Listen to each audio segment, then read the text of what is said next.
We want to turn now to the personnel changes in the Trump administration. Questions are being raised about Mick Mulvaney's support for the president just after he was named acting chief of staff. The president also announcing the departure of another cabinet member. ABC's White House correspondent Tara Palmieri is at the White House with those details. Good morning, Tara.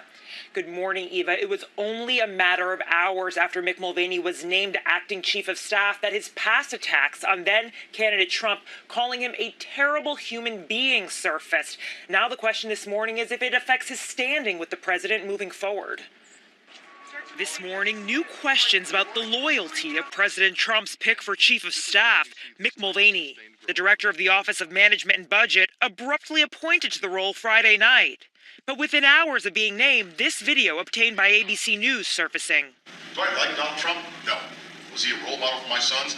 Absolutely not. The former Republican congressman of South Carolina blasting then-candidate Trump just days before the 2016 election. Yes, I'm supporting Donald Trump. I'm doing so as enthusiastically as I can, given the fact that I think he's a terrible human being. Mulvaney's spokesperson said in a statement the remarks were, quote, old news and had been made before he had met Mr. Trump, adding, quote, he likes and respects the president and believes in the president.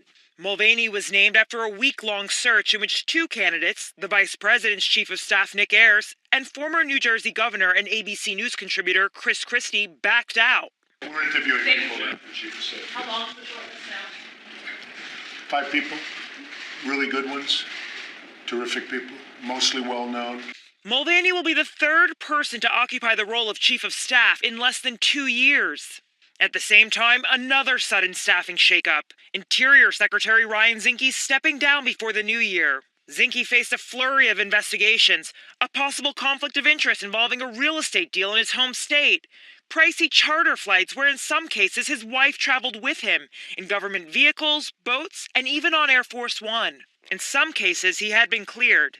Acknowledging his situation in a tweet, Zinke said, quote, I cannot justify spending thousands of dollars defending myself and my family against false allegations.